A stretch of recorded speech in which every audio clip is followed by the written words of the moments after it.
नमस्कार मित्रों, आपके अपने ही YouTube चैनल में आपका बहुत बहुत स्वागत है। पीछे आपने देखा होगा कि बिहार पुलिस का एक बहाली 2025 में सिपाही भर्ती का ज़बरदस्त अप्रॉक्स 20,000 19,000 समथिंग ही बहाली आया। लड़कों में एक उत्साह सा जाग उठा और बार बार हमसे पूछने लगे कि सर थोड़ा हमको बता दीजिए एग्ज़ाम पैटर्न क्या है, या फिर जो लोग आरक्षण वाले लोग हैं तो आरक्षित हमें सर्टिफिकेट बनाना है, उसका समय सीमा क्या निर्धारित किया गया है।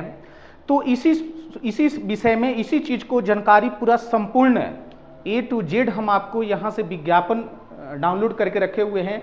A to Z जानकारी आपको हम दे देंगे, कहीं कोई दिक्कत नहीं होगा और बार बार आपको किसी से पूछने की नौबत नहीं आएगी। बस आपको काम क्या करना है कि ध्यानपूर्वक मेरी पूरा बातें सुन लेना है। तो बिना विलंब किए चलते हैं हम अपने विज्ञापन पर। क्लास अभी चल ही रहा था, उसी समय विज्ञापन खोले थे, सोचे कि हम ऐसा कर दें कि जो लोग क्लास में अनुपस्थित हैं उनको भी ये चीज़ें दिखाई दे दें। तो देखिए ऊपर हमने विज्ञापन लगाया है कि केंद्रीय चयन परिषद सिपाही भर्ती है 2025 का विज्ञापन संख्या 2025 दिया हुआ है। जो भी मुख्य बातें हैं उसी पर हम आपको जोर देंगे ताकि वो चीज़ आपका क्लियर हो जाए, क्योंकि पूरा विज्ञापन पढ़ने में आपका लंबा समय लग जाएगा, आप भी बोर हो जाएंगे कि सर क्या पढ़ाने लगे। देखिए सबसे पहले ये वैकेंसी का डिटेल दिया हुआ है, हमने बताया लगभग 20,000 के अप्रोक्स है, 19,838, जिसमें कैटेगरी वाइज अलग अलग दिया गया है कि जनरल के लिए 7935, जिसमें 2777 महिला के लिए। आप मोटे मोटे अक्षरों में ऐसे समझिए कि 35% महिला के लिए रिजर्व है, 35% महिला के लिए जाएगा ही। साथ ही पहले ही जितने वैकेंसी है उसके 50% तक गृह रक्षक होम गार्ड के लिए भी देने का प्रावधान है। प्रोविजन अगर उतने मिलते हैं तो ठीक है, नहीं तो जो आरक्षित ये अनारक्षित हैं उसी में रखा जाएगा। लेकिन इसमें 35% महिला के लिए तो रिजर्व है। यहाँ से सबका 35% निकाल के देखेंगे तो ये महिला वाले कैटेगरी में 35% ही होगा, यानी टोटल बहाली का 35% यहाँ महिला के लिए रिजर्व रखा गया है।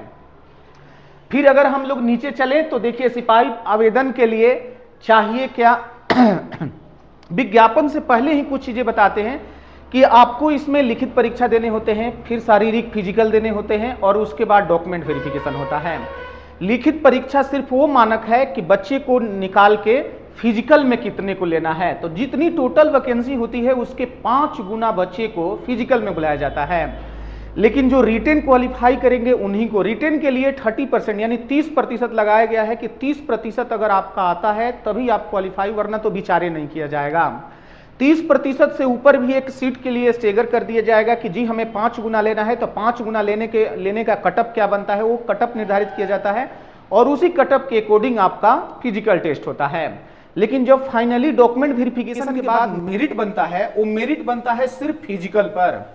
फिजिकल के लिए भी अलग अलग नंबर निर्धारित किया गया है जो हम आपको यहां से दिखाएंगे। लेकिन रिटेन का सिर्फ रोल यही है कि एग्जाम लिखित परीक्षा आप देंगे, उसमें क्वालिफाई करेंगे, तभी जाके आपको शारीरिक परीक्षा में एंट्री मिलेगी, वरना आप वहीं से निष्कासित हो, वहीं से आप छट जाएंगे, फिर आपको आगे के प्रोसेस में लगाया ही नहीं जाएगा। तो इसमें देखिए बताया गया है कि आपका न्यूनतम हाइट पुरुष के लिए 165 होना चाहिए। अब बाकी यहां पर अत्यंत पिछड़ा वर्ग अनुसूचित जाति जनजाति के लिए 160 होना चाहिए और सभी वर्गों के महिलाओं के लिए 155 सेंटीमीटर। वही यहाँ चेस्ट दिया गया है कि अगर 81 है तो 5 यहाँ फुला के 86, 81 है 86, 79 है 84। अब ऐसा नहीं कि 81 सेंटीमीटर लिखा हुआ है तो 82 सेंटीमीटर वाले छंट जाएंगे, ऐसा नहीं होता।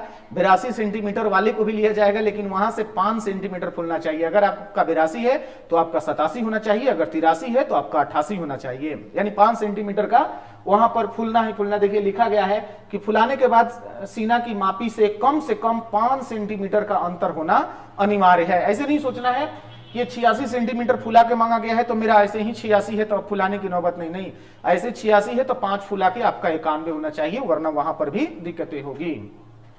वही देखिए अभी फिजिकल चल रहा था पीछे की वैकेंसी का, तो कुछ लड़कियां छट के आ गई कि उनका वेट कम था। बताया गया है कि वेट मिनिमम 48 केजी, 48 केजी होना ही चाहिए। अगर आप 47.5 की जा रही हैं, आधा लीटर पानी पी लेना, 48 होना ही चाहिए। 48 अगर नहीं है तो कम वेट में आपको रोका जा सकता है।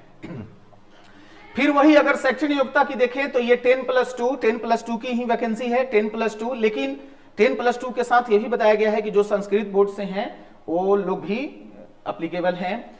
जो बिहार के, और कोई दूसरा तो लिखा नहीं है, कहा है कि राज्य सरकार द्वारा मान्यता प्राप्त समक्ष शैक्षणिक अर्हता होगी। देखिए उम्र सीमा की अगर बात कहें तो गैर अनारक्षित के लिए 18 से 25 है, वही पिछड़ा वर्ग के लिए 18 से 27 दिया गया है, फिर अत्यंत पिछड़ा के लिए 18 से 28 दिया गया है, अनुसूचित जाति जनजाति के लिए 18 वर्ष से 30 वर्ष दिया गया है। विहित अधिकतम सीमा सभी गृह रक्षकों के लिए 5 वर्ष की छूट दी जाती है, यानी होमगार्ड के कोई अगर हैं तो उनको, होमगार्ड वाले को 5 वर्ष की छूट दिया गया है। और नीचे चलते हैं, जो भी हमारा पॉइंट है वहीं पर देखिए, अभी हमने कहा महिलाओं के लिए 35% अतिरिक्त मेधा सूची, यानी महिलाओं के लिए सीट 35% रिजर्व कर दिया गया है। और हम आपको पीछे लेके जाते हैं, जो लड़का बार बार ये हमसे पूछ रहे थे कि आरक्षण का कौन सा कितने डेट के अंदर होना चाहिए, वो चीज हम आपको दिखाते हैं ताकि वो डाउट आपका क्लियर हो जाए। बच्चों को तो हमने बताया है, ऑनलाइन भी ले लिए हैं ताकि आपको भी वो चीज दिख जाए। देखिए यहां बताया गया है कि चयन परीक्षा की क्या संरचनाएं बन रही है। प्रथम में लिखित परीक्षा, लिखित परीक्षा सिर्फ और सिर्फ, लिखित परीक्षा में ये भी देख लीजिए कि नॉर्मलाइज लगेगा ही, परसेंटाइल लगेगा ही। नॉर्मलाइज परसेंटाइल वहीं पर बात आती है जब एक शिफ्ट से ज्यादा शिफ्ट में एग्जाम लिए जाते हैं, तो यहां पर लड़के तो उतने होंगे ही कि नॉर्मलाइज लगेगा ही, एक शिफ्ट से ज्यादा अगर 2 शिफ्ट भी गया तो उसको बैलेंस में करने के लिए नॉर्मलाइज लगेगा ही लगेगा, तो नॉर्मलाइज भी है। उसके बाद बताया है कि 100 अंकों का लिखित परीक्षा है जिसके लिए 2 घंटा आपको मिलेगा, 30% लाना अनिवार्य है, 30% से नीचे रहेंगे तब तो कुछ सुनवाई ही नहीं, आगे के लिए सोचना ही नहीं है आपको। द्वितीय चरण में आपकी शारीरिक दक्षता परीक्षा होगी, वही फिजिकल, फिजिकल भी 100 नंबर के होंगे, 100 नंबर को अलग अलग देखिए डिफाइन किया गया है।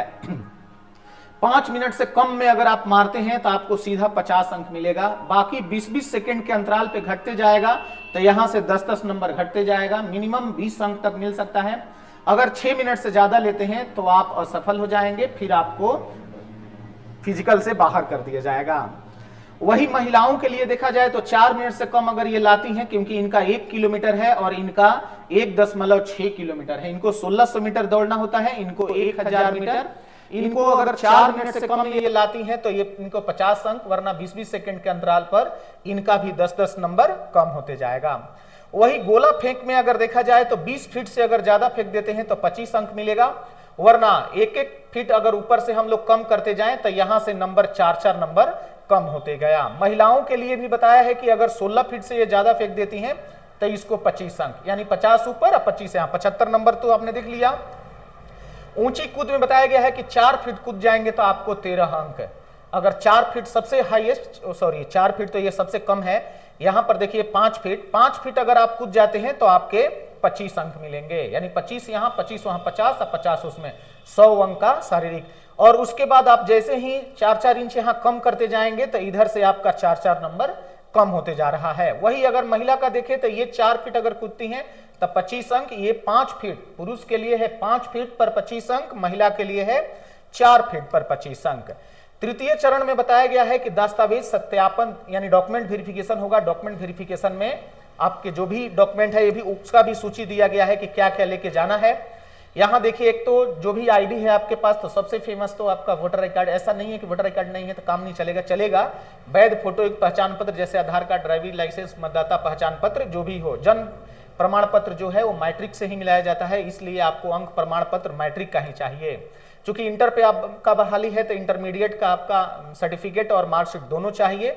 अगर आप किसी कैटेगरी में हैं तो उस कैटेगरी का भी लेना होगा। अब देखिए कैटेगरी में बताया गया है विगत 1 वर्ष पूर्व का निर्गत क्रीमी लेयर रहित प्रमाण पत्र, जो आप बार बार पूछ रहे थे ओबीसी होने पर, सामान्य प्रशासन विभाग बिहार सरकार के परिपत्र 15/440 दिनांक 5/12/2017 के अनुसार विहित प्रपत्र फॉर्म इतना, एक फॉर्म इतना आता है, उसमें घोषणा पत्र संलग्न करना अनिवार्य है। अगर 1 साल से पीछे का भी आपका है तो ये घोषणा पत्र लगा के आप डाल सकते हैं। तो 6 महीने का तो कोई जिक्र नहीं है, जो बार बार आप ये कह रहे थे कि 6 महीना अंदर का होना चाहिए सर, 6 महीना बाद का होना चाहिए, ऐसा तो कुछ जिक्र नहीं है। एक फाइनेंशियल ईयर चलता है, वित्तीय वर्ष, वो वित्तीय वर्ष के ही हिसाब से आपका सर्टिफिकेट वो बनता है, वो वित्तीय वर्ष में बनाए हुए हैं। 1 वर्ष अगर पूर्व का है तो उसके लिए ये बताया गया है।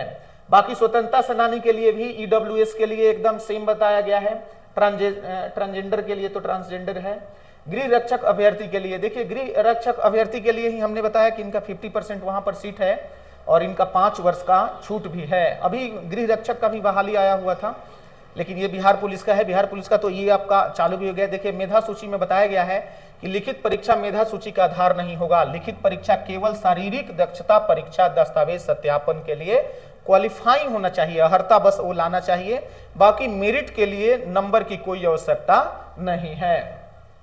वही यहां देखिए, यहां बताया गया है कि ये तीनों स्पर्धा दौड़, कूद और गोला फेंक, दौड़ में आपका मैक्सिमम 50 अंक, कूद में 25 अंक और गोला फेंक में 25 अंक, इसी 3 से आपका मेरिट बनता है। और तीनों में नंबर आपका दिया गया था 50, 25, 25।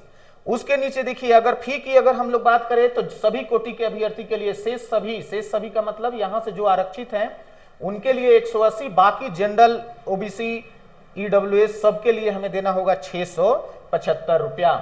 और डेट की अगर बात करें कि कब तक हमारा है, यहाँ देखिए कटअप उम्र का जो कटअप डेट है वो बताया गया है कि 1/8/2025, यानी जो भी आपका उम्र का गणना होगा 1/8/2025 से ही होगा। वो अपने आप कैलकुलेट कर लेगा कि 1/8/2025 से आपका उम्र कितना है। वही अगर शैक्षणिक अर्हता अगर देखा जाए तो 18/4/2025 आवेदन समर्पण की अंतिम तिथि है। आवेदन जब आपका फाइनल सबमिट कर रहे हैं उसके अंतिम तिथि तक आपका जो भी सेक्शन है उसका सर्टिफिकेट कंप्लीट, यानी वो आपका कोर्स कंप्लीट हो जाना चाहिए। ऐसा नहीं कि पता चला कि उसके 1 महीना बाद हुआ तब डॉक्यूमेंट वेरिफिकेशन में लेके जाएंगे तो वहां पर वो रोकेगा ही रोकेगा, फिर तो कोई प्रश्न ही नहीं है कि वहां से आपको लिया जा सकता है। वही देखिए यहां पर स्टार्ट हुआ था भरने के लिए 18 मार्च और चलेगा 18 अप्रैल तक। हालांकि बीच में हमने क्लास में जानकारियां दिया था, लेकिन कुछ लोग फोन करके पूछ रहे थे, इसलिए हमने इस पर एक वीडियो बना दिया। फिर भी अगर आपको इसमें कहीं कोई डाउट रह गया हो, ऐसे लगे कि नहीं फॉर्म भरने में दिक्कत है या फिर कुछ फील करने में, तो एकदम आप कॉल करके पूछ सकते हैं। जो ऑफलाइन क्लास है उसमें भी आप पूछ सकते हैं, क्योंकि समय का पाबंद रहता है कि अपने जो भी अलग अलग बैच हैं उनका एक समय निर्धारित किया गया है, उसी में अगर आधा 1 घंटा बताने लगे तो समय कम पड़ जाते हैं उनको पढ़ाने के, इसलिए हम आपको वीडियो लेकर आ गए। फिर भी कहीं दिक्कत हो एकदम बेझिझक ग्रुप के माध्यम से, कॉल के माध्यम से क्लास में आप पूछ सकते हैं, हम अपने से भरपूर कोशिश करेंगे। रहने देते हैं आज इतना ही, फिर हम लोग मिलते हैं अगले वीडियो में। बहुत बहुत धन्यवाद, थैंक यू।